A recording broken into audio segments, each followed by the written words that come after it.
Halo semuanya, kenalin nama saya Olivia Kori Chandra, dan pada video ini saya akan analisis 3 event yang saya hadiri tahun ini, yaitu ALMS, Social Week Blood Donation, dan juga Liga Prasmul Closing Night. Kebetulan 3 event ini adalah bagian dari event kampus, di mana saya adalah bagian dari panitianya. Dan analisis ini akan saya kaitkan dengan teori Principles of Event Management untuk melihat bagaimana sih setiap event dijalankan, apa karakteristik manajemennya, dan juga bagaimana sih prinsip event itu diaplikasikan di konteks yang berbeda. Kalau begitu, tanpa lama-lama lagi, langsung aja kita mulai dari event yang pertama. So event pertama yang saya kunjungi adalah ALMS, yaitu program social project berskala angkatan yang diselenggarakan oleh ketua angkatan bersama dengan 9 batch PIC lainnya. Dan event ini merupakan suatu inisiatif kepemimpinan angkatan untuk menjalankan kegiatan sosial yang berdampak nyata. Project ALMS ini sendiri adalah suatu proyek baru di Prasmul yang pertama diselenggarakan di angkatan 2025. Dan saya pergi ke event ini pada tanggal 8 dan juga 9 November lalu. Kalau dilihat dari struktur organisasinya, ALMS ini memiliki struktur organisasi yang cukup kompleks ya. Jadi setiap tahunnya saat orientasi, panitia orientasi itu akan memilih satu ketua angkatan dan juga 9 batch PIC lainnya. Setelah itu, mereka akan diminta untuk menyusun suatu proyek sosial di mana mereka membuka open recruitment panitia, open recruitment volunteer yang turut hadir saat kunjungan ke lokasi acara. Dan struktur kepanitiaannya ini terdiri dari ketua pelaksana, of course, ketua angkatannya, sekretaris, bendahara, dan tentunya divisi-divisi program seperti sponsor, fundraising, event, PR and HR, logistics, multimedia, dan juga desain. Dan skema ini mencerminkan prinsip formal organizational structure pada event management. Jika dilihat dari sisi stakeholders, ALMS melibatkan banyak pihak, dari ketua angkatan dan batch PIC sebagai penyelenggara utama, panitia internal, volunteer, pihak kampus sebagai pengawasan regulator, sponsor seperti Kristalin dan juga Wings Group, serta panti asuhan dan panti jompo sebagai penerima manfaat. Dari sisi pendanaan, ALMS menggunakan kombinasi beberapa sumber, yaitu donasi publik, penjualan pinangkatan, penjualan makanan, serta dukungan dari sponsor. Pendanaan multisalur ini menuntut panitia untuk melakukan perencanaan finansial yang akurat, transparan, dan juga terdokumentasi. Untuk marketing, ALMS menggunakan 2 pendekatan utama, yaitu yang pertama, Instagram resmi ALMS untuk publikasi kegiatan, laporan, dan storytelling. Dan yang kedua adalah campaign donasi mouth-to-mouth, di mana informasi disebarkan secara personal dari mahasiswa ke mahasiswa lain, sehingga meningkatkan engagement secara organik.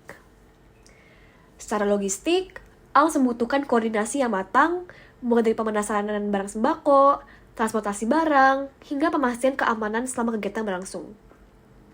Untuk PR dan HR, di ALMS ini cukup unik ya, karena divisi Public Relation dan juga Human Resources dijadikan satu divisi. Mereka bertanggung jawab dalam berkomunikasi dengan pihak panti terkait jadwal kunjungan, briefing volunteer, dan making sure segala hal yang berhubungan dengan pihak eksternal itu dikomunikasikan dengan baik. Kalau dari segi media, ALMS menekankan transparansi dan akuntabilitas. Dokumentasi foto dan video digunakan untuk laporan publik dan laporan internal. Terakhir, dari sisi evaluasi, program dievaluasi melalui feedback panitia, volunteer, dan pihak panti asuhan dan panti jompo, yang menjadi dasar peningkatan untuk penyelenggaraan di masa depan. Secara keseluruhan, ALMS menunjukkan penerapan prinsip event yang kuat, terutama pada aspek stakeholder management, fundraising strategy, dan juga koordinasi divisi.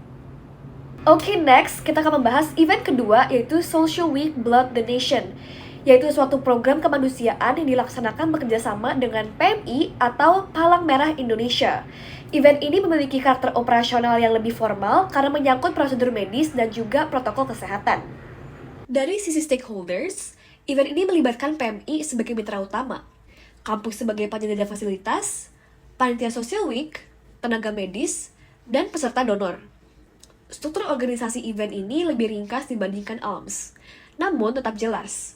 Terdiri dari badan pengurus harian, divisi publikasi, operasional, license PMI, logistik, dan juga konsumsi.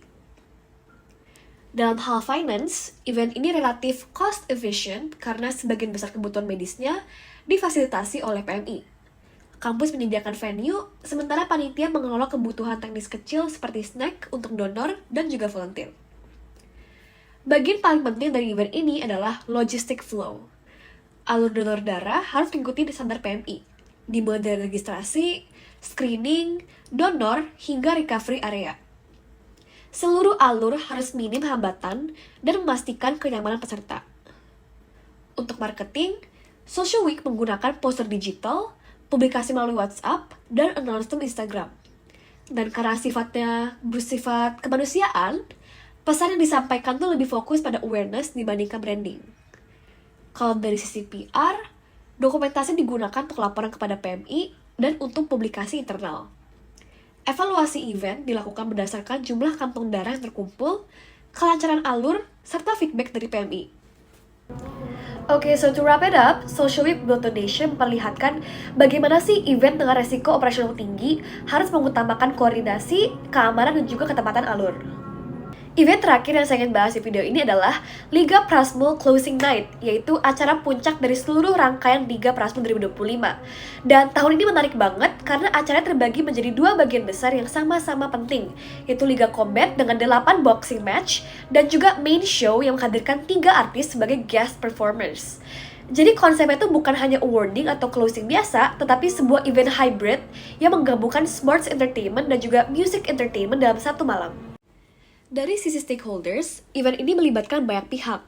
Student board, vendor teknis, 3 artis dan manajemen mereka, petinju dan official match, juri, tim medis untuk Liga Combat, sponsor, keamanan, serta seluruh audiens mahasiswa. Organizational structure-nya juga terbagi dengan jelas. Ada divisi production dan stage untuk panggung utama, artis license yang bertanggung jawab atas kebutuhan 3 artis, combat operation team untuk 8 boxing match, technical crew untuk sound, lighting, dan LED, sponsorship dan marketing, security dan risk management karena nature acaranya besar, dan menggabungkan 2 jenis hiburan. Kalau di sisi logistik, event ini punya 2 kebutuhan utama yang berjalan berdampingan. Yang pertama adalah untuk Liga Combat. Ada pemasangan ring, pengecekan safety equipment, medical team standby, area warming up outlet, route masuk ring, penempatan juri dan timekeeper, dan juga risk management yang lebih ketat. Sedangkan untuk main show dengan 3 artis, ada load-in panggung besar, soundcheck artis, LED programming, lighting cues, backstage artis, stage movement dan run dan perform, serta juga crowd control untuk penonton yang bludak. Yang bikin event ini unik adalah transisi dari segmen combat menuju segmen artis, yang harus dilakukan dengan cepat dan bersih supaya tetap profesional.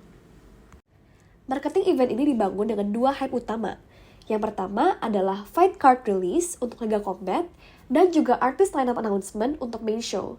Strategi ini berhasil menarik 2 jenis audiens sekaligus, yaitu penggemar olahraga dan juga penggemar musik. Untuk finance, alokasi terbagi besar ke talent fee 3 artis, produksi panggung dan LED, alat menarik boxing, tenaga medis dan juri, dan juga keamanan tambahan. Biaya besar seperti talent fee dan juga produksi ditutup dari dana liga dan juga sponsorship. Jadi, Liga Closing Night tahun ini tuh benar-benar komprehensif, memadukan sports, entertainment, dan juga production scale yang besar. Dan baik Liga Combat maupun performers dari 3 artis sama-sama menjadikan elemen inti yang membentuk keseluruhan experience. Karena itu, event ini menurut aku tuh adalah contoh yang sangat nyata bagaimana sih sebuah closing event tuh bisa dirancang dengan multi-format tetapi tetap kohesif. Jika dibandingkan, ketiga event ini tuh memiliki karakteristik manajemen yang berbeda-beda. AMS menonjol pada koordinasi sosial, pemetaan stakeholder, dan juga penggalangan dana. Sementara Social Week Blood Donation itu menonjol pada struktur operasionalnya yang ketat dan juga protokol medis. Sementara itu, Liga Closing Night menonjol pada produksi skala besar, kreativitas, dan juga manajemen sponsor. Namun, semuanya tetap mengikuti prinsip event management yang sama, yaitu perencanaan, koordinasi, penggalangan risiko, komunikasi stakeholder, dan juga evaluasi. Demikian analisis saya mengenai 3 event berdasarkan Principles of Event Management. Semoga penjelasan ini dapat memberikan gambaran yang lebih jelas tentang bagaimana sih teori diterapkan dalam praktik penyelenggaraan event di lingkungan kampus. Terima kasih telah menonton and see you next time!